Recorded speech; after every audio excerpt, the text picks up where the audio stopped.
So I want to talk to you guys today about a couple grooming things, because a few different issues have come up about brushing, about taking care of teeth, about cleaning ears, and doing some general maintenance, cutting around eyes, things like that.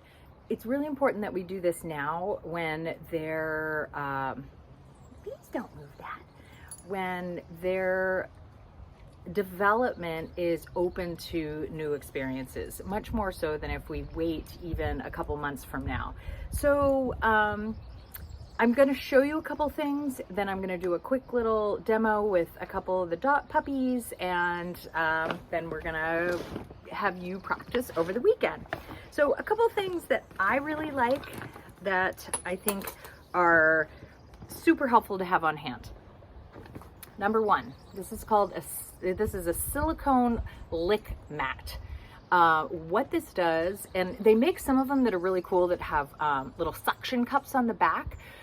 So what you do when you are grooming your puppy is that you can put things like little treats in here, or smear, better yet, something like peanut butter or a soft food, anything that you can get into these grooves that the puppy is going to have to work to get. Licking peanut butter, licking a soft canned food, something like that, that's going to occupy their time, so that A, they're getting rewarded, and B, they're not going bonkers when you're trying to do your grooming stuff.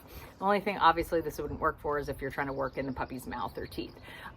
So I love the lick mat idea. The ones with silicone, you can, or with the little suction guys, you can put on like the side of a sink or in a bath on the thing, so your puppy's head isn't down but they're up, and that's really helpful if you're trying to brush or do things like that. So lick mat. Okay, different versions of deodorizing spray. Okay, this one is Earth Bath 3-in-1 deodorizing spritz. It has so it basically smells good, it gets rid of tangles, makes it easier to groom them, and also what I do a lot is I will spray this all over my puppy and use something like this, which is called a grooming glove. It literally is a little glove that goes on your hand, except for I have it on the wrong hand. And it's got like these little rubber things. You can see it's got dog hair in it because I was using it on my dog. So, Lucy, come here, girl. Come over here.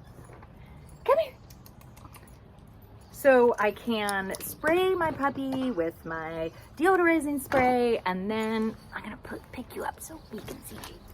And then I can just rub it kind of all into their body and kind of get some of the just dirt and grime out, and maybe some loose fur at the same time. Okay, very good, thank you.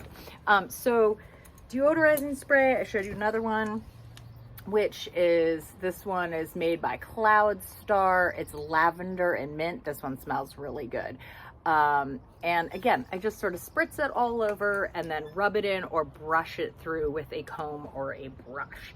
Really nice way to kind of refresh your puppy without having to go through the rigmarole of a full bath.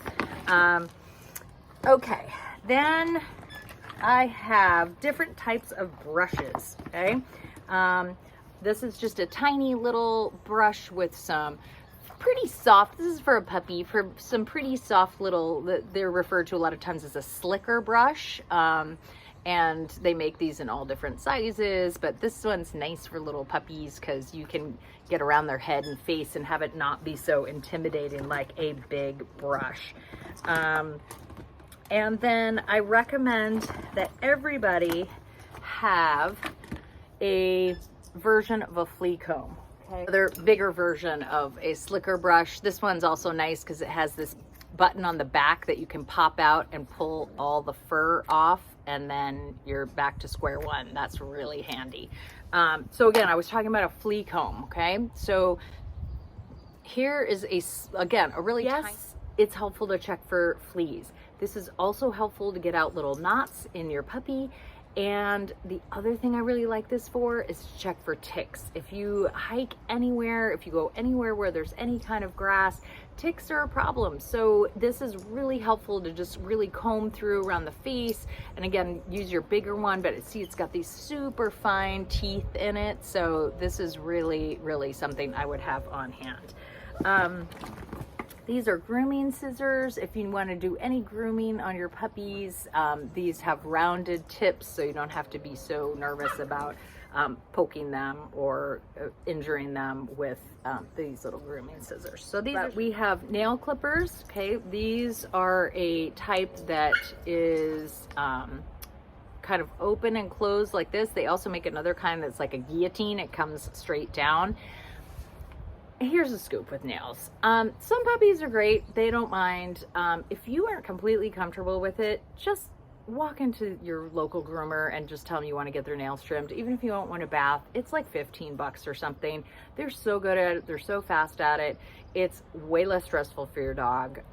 So I don't know. That's just my personal opinion. I've worked on, I can trim my dog's nails. I choose not to just because it takes me, I'm like sweating. My pup is stressed out, and it takes me way longer. Like, they can be in and out of there in like 3 minutes at the groomers. They'll also do your vet, but they'll charge a lot more, and why bother with that? So, hey, pups, come here. Yes, good job. So, hi. So I'm just going to use our little buddy here because you're so small, you're so easy to work with. So at this point in the game, what you want is you want to just get your puppy super comfortable with all this stuff.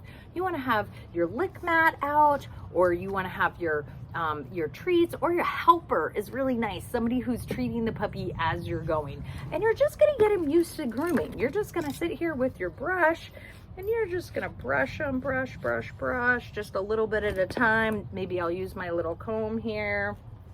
And you can see oh, I don't really like that very much.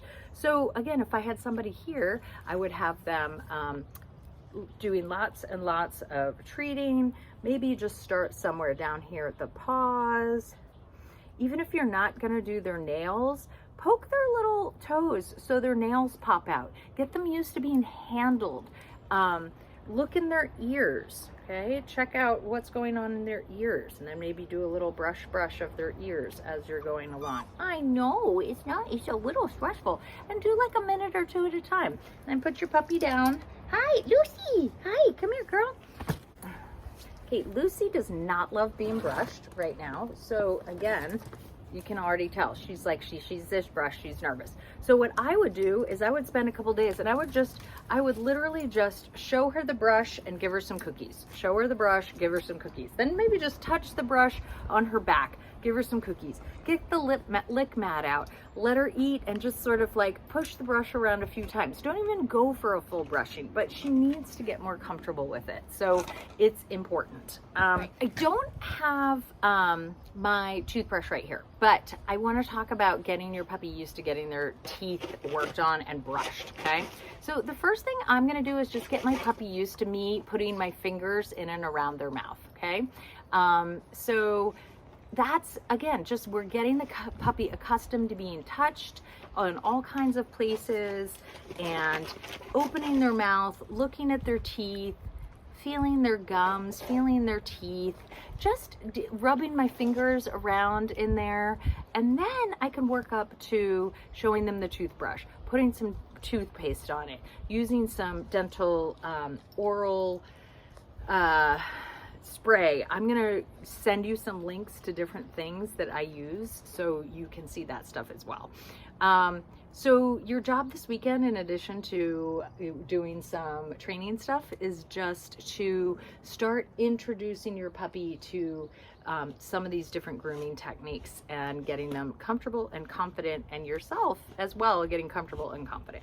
So we will see you guys next week. Look how tie-tie. Oh, so tie-tie. I know. Okay, bye. Have a good weekend, you guys.